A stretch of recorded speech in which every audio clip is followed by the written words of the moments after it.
opposites and balance. But this is your main phoenix. The phoenix is said to have lived its life and done all of its work and things in Arabia, but when its time comes to die, it goes back to Egypt, if you remember the home of alchemy, where it goes up in a cloud of flames, and there's a baby that's just kind of comes out of the ashes somewhere. And that brings us to an interesting point about the phoenix. Quite often you see gorgeous phoenixes that are like peacocks, really gorgeous golden and green and blue things. But whilst I was doing the work for this talk, it became apparent that most phoenixes look like this, kind of small, scraggy and surprised, which I guess given the way they're born isn't entirely, shocking. So that's the phoenix, rebirth through fire. Remember, a lot of things that the alchemist did was to do with the gentle heating of stuff, to turn it into something else.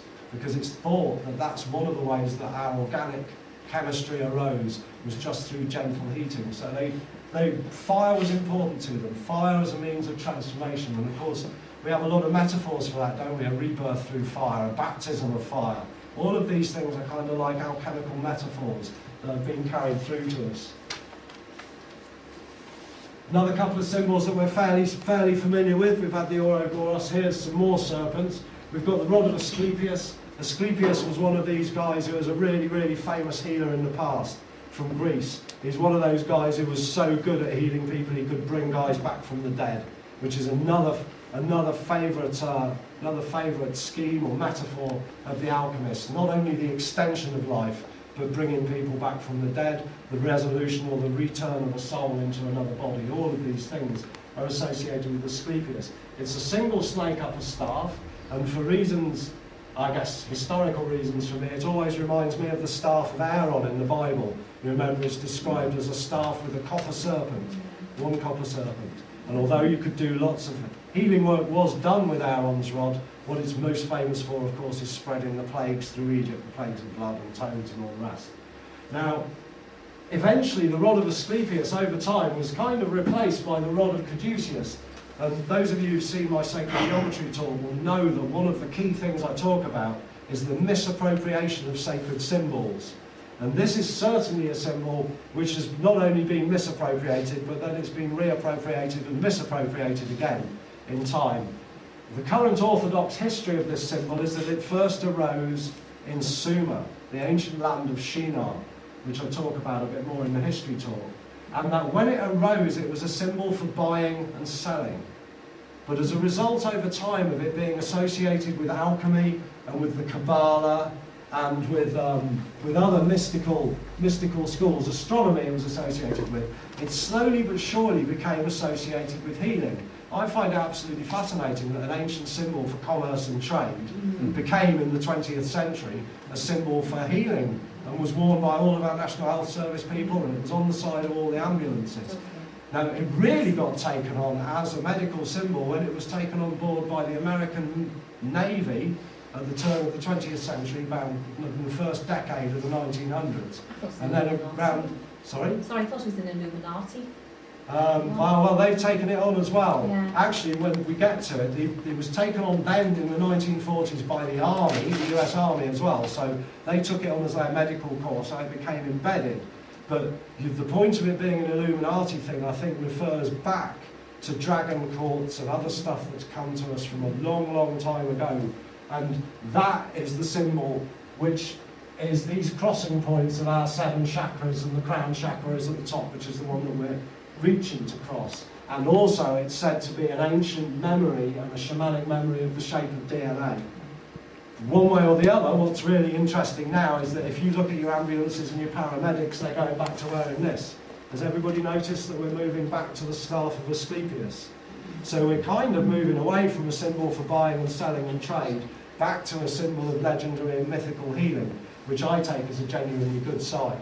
I mean, at the same time, we see the National Health Service being forced to take on chiropractic and acupuncture. There's no way it would be doing that unless there was a lot of people absolutely making it do it. And I think that the return of this old symbol is probably ultimately a good sign.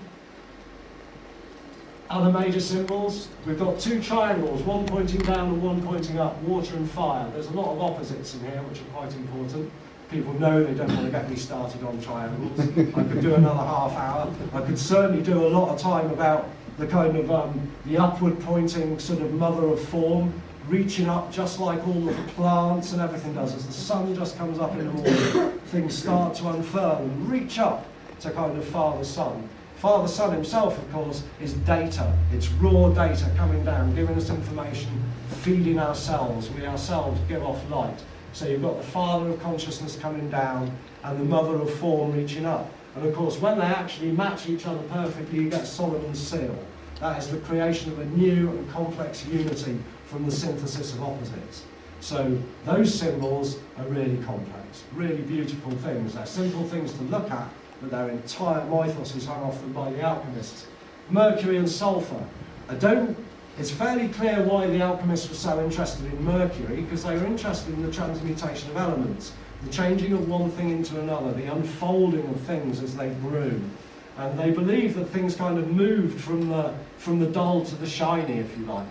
Mercury, I think they chose because it's a metal and it runs around on glass. That's the kind of thing that is naturally of interest to alchemists.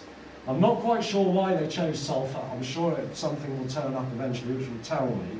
But they believe that all things come about as a result of the interaction in the belly of the earth of mercury and sulphur.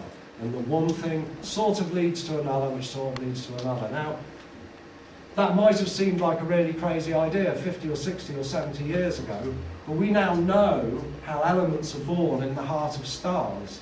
We understand that hydrogen has only got one proton in its core and one electron on the outside, that helium's got 2 protons in its nucleus and 2 electrons in its core, in its cage by and large, that beryllium, or was it lithium's got 3. So, and that those 3 things are kind of how everything started. There was hydrogen and helium and a tiny, tiny bit of 1 or 2 other things.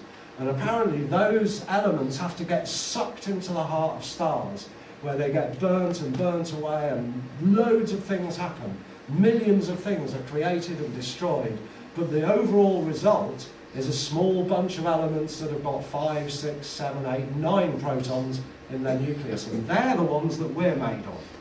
The nitrogen, the helium, the carbon, the oxygen, all of those things come from first generation stars. And then those themselves get blown into space and they hang around for a while until something knocks them all together into a 3rd generation star. And then you start seeing the heavier elements coming out.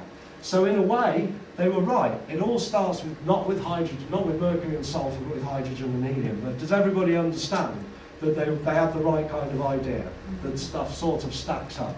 We'll talk about it later. The sun and the moon, they celebrated all sorts of opposites. We see the marriage of the sun and the moon a lot in alchemical literature.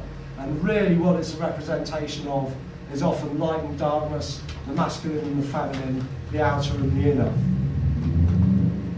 There's always an emphasis on opposites, especially on male and female and the volatile and the fixed. They had this idea of kind of proportion and dimension.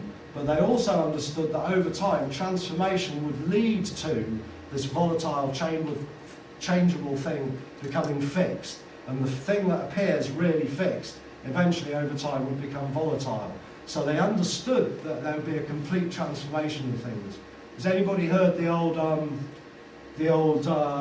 riddle about what happens when an unstoppable force meets an immovable object? The answer being that the unstoppable force stops and the immovable object moves.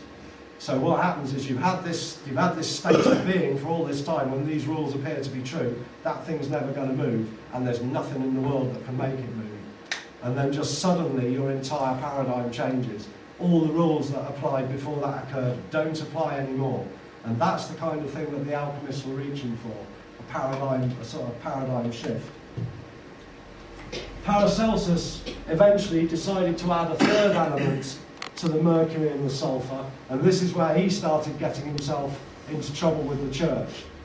He connected mercury with spirit and sulphur with the soul, which is probably some clue as to a lot of the complexity that the alchemists attached to these 2 elements, as it were. He added the body at the peak of the pyramid and salt. And what got him into trouble was the fact that he said that the body is the pinnacle of the manifestation of your spiritual entity. That this is where your spirit has got you so far. This is the best thing there is. And that spirit and soul was somehow secondary to that. Now obviously the church was going, your body is shit. Your body is sinful, your body is a crime, and what you're reaching for is your spirit and your soul and where you're going to after here. Paracelsus was saying we're much more important than that. This is what it's all about. He was obviously quite a cocky character because Celsus was a bit of an Asclepius character. Celsus was known, at least to orthodoxy, as the greatest medic of all time. You know, he's the one that had actually brought it all off. Paracelsus means greater than Celsus. So we can see that he had no small opinion of himself. His real name was Philippus Aureolus Theophrastus Bombastus von Hockenheim.